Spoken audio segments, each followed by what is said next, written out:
Hello aspirants, I welcome you all again. So today we are going to study about the recombinant DNA technology.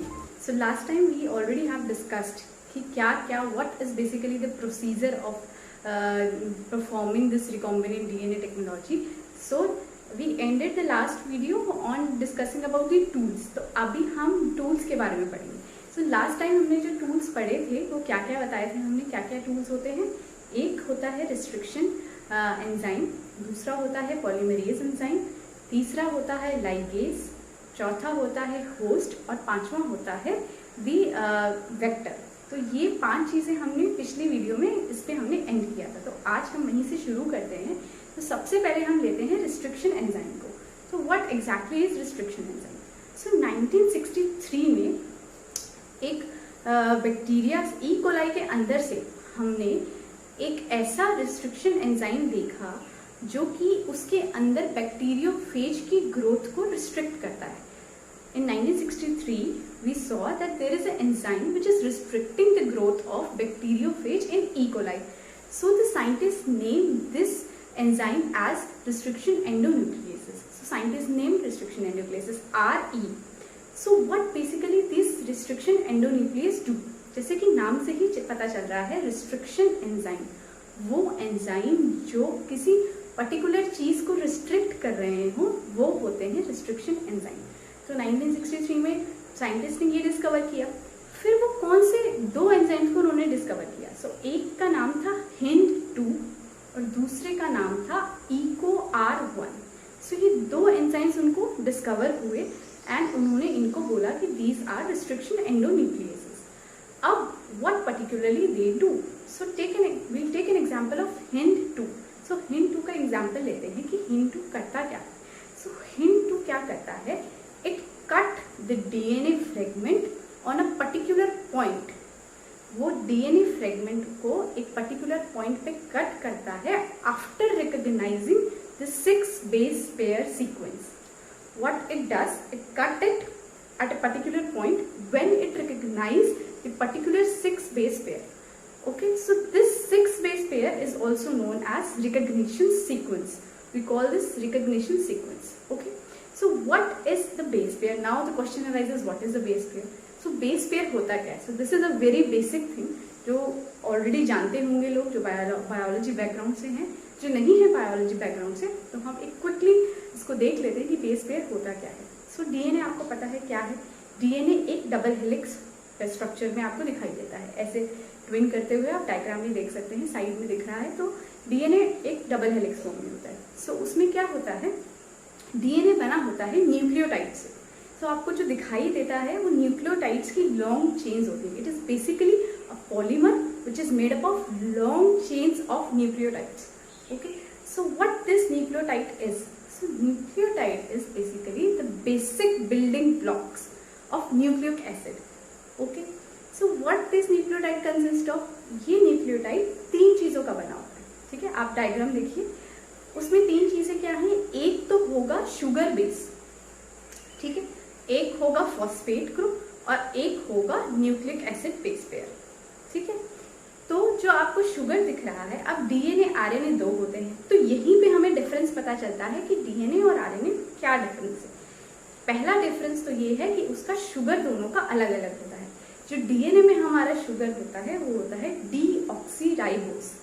इसीलिए हम DNA को कहते हैं DNA, deoxyribose nucleic acid, क्योंकि जो उसका शुगर मॉलिक्यूल है वो है डीऑक्सीराइबोस. वेयर एज आरएनए में जो शुगर मॉलिक्यूल होता है वो होता है राइबोस. दैट इज वाई हम आरएनए को बोलते हैं राइबो न्यूक्लिक एसिड.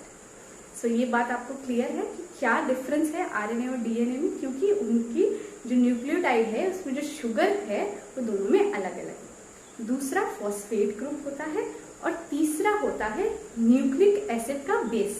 अब बेसिस क्या होते हैं, 4 न्यूक्लिक एसिड के 5 बेसिस होते हैं. 5वां जो होता है वो एक डीएनए में या आरएनए में, वो हम अभी देखते हैं. 4 जो बेसिक होते हैं वो होते हैं ATCG. ATCG. So A adenine, you can see here, T thymine, C cytosine and G guanine. तो ये 4 बेस पेयर होते हैं जो हमें DNA में मिलते हैं। वहीं अगर हम T को रिप्लेस कर देते हैं U से, यानी कि यूरेसिल से, तो तब हमारा बनता है RNA। So this is the difference. There are 2 differences जो अभी मैंने क्लियर किए DNA और RNA। सो ये पॉइंट आपको क्लियर हो गया। सो ये है ATCG। वहीं U जो है वो सिर्फ RNA में होता है, उसमें हम T को रिप्लेस कर देते हैं। अब ये होते हैं बेस पेयर। तो मैंने क्या बोला इससे पहले कि जो रिस्ट्रिक्शन एंजाइम है वो कट करता है एक पर्टिकुलर पॉइंट में आफ्टर रिकॉग्नाइजिंग दी 6 बेस पेयर सीक्वेंस। तो यही बेस पेयर का सीक्वेंस जो DNA या RNA को बना रहा है, जब ये रिस्ट्रिक्शन एंजाइम उसको रिकॉग्नाइज कर लेता है तो वो एक पर्टिकुलर पॉइंट पे वहीं से उसको कट कर देता है। आपको क्लियर हो गया? ओके।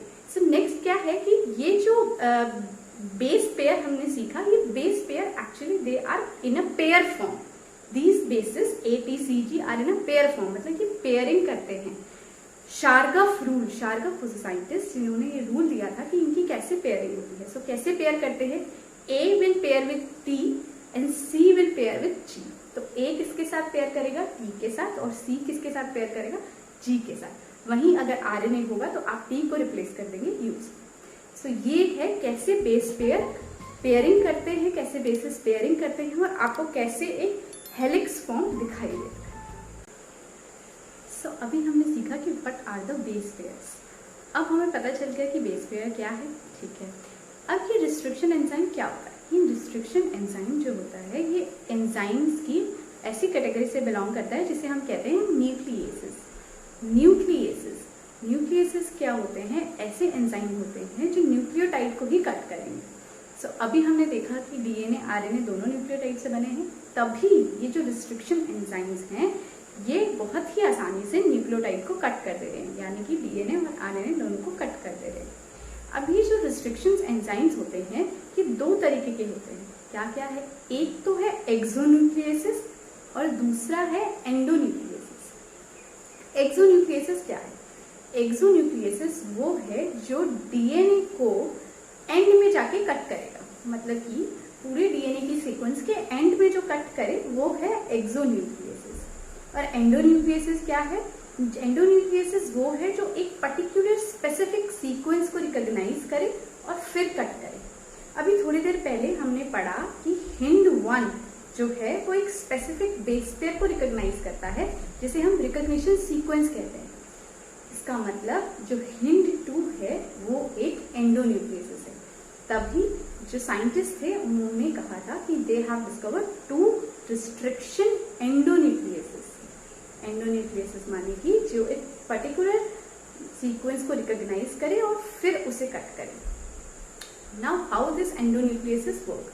सो एंडोन्यूक्लिएसिस क्या करता है? सबसे पहला स्टेप वो पूरे लेंथ ऑफ द DNA को स्टडी करता है, मतलब वो पूरी लेंथ को वो करेगा, DNA की लेंथ को। फिर सेकेंडली वो क्या करेगा? उस पर्टिकुलर बेस पेयर को ढूंढेगा, उस पर्टिकुलर बेस सीक्वेंस को ढूंढेगा। और थर्डली वो क्या करेगा? जब उसको वो पर्टिकुलर सीक्वेंस मिल जाएगी वहां पे जाके वो कट कर देगा। अब ये पर्टिकुलर जो हमने बोला कि एक स्पेसिफिक रिकॉग्निशन सीक्वेंस है, वो बेसिकली है क्या? वो एक पैलिंड्रोमिक सीक्वेंस है। पैलिंड्रोम आप सब समझते हैं। पैलिंड्रोम का मतलब एक ऐसा वर्ड जिसे आगे से पढ़े, इस डायरेक्शन से पढ़े या उस डायरेक्शन से पढ़े, वो एक जैसा ही पढ़ा जाता है, उसे हम कहते हैं पैलिंड्रोम। सो पैलिंड्रोमिक सीक्वेंस भी ऐसी ही होती है कि जिन्हें आगे से या पीछे से पढ़े एक जैसे होती है। सो पैलिंड्रोमिक सीक्वेंस का पेयर क्या है? फॉर एग्जाम्पल आप स्क्रीन पे देखें तो हम देख रहे हैं कि वो एक पर्टिकुलर सीक्वेंस है। फॉर एग्जाम्पल CAATTG, और इसी का अपोजिट जो है उल्टा चल रहा है। देखें यहाँ कि वो क्या चल रहा है? CAATTG। तो ये जो दिख रहे हैं आपको, ये क्या है? ये पैलिंड्रोमिक सीक्वेंस है। तो इस तरीके के सीक्वेंस जो एक जैसे हो, आगे से पढ़े जाएंगे, पीछे से पढ़े जाए, एक जैसे हो, वहां पे जाके ये कट करता है। तो ये रिस्ट्रिक्शन एंडोन्यूक्लियस वहां पे जाके कट करेगा, और जब ये उसे वहां पे जाके कट करेगा अपनी DNA सीक्वेंस को, तो क्या होगा? वो एक एंड छोड़ देगा, कट करने के बाद कुछ एंड छोड़ देगा बेस पेयर्स के। उन बेस पेयर्स के एंड को कहते हैं स्टिकी एंड्स। क्या बोलते हैं हम? Sticky ends.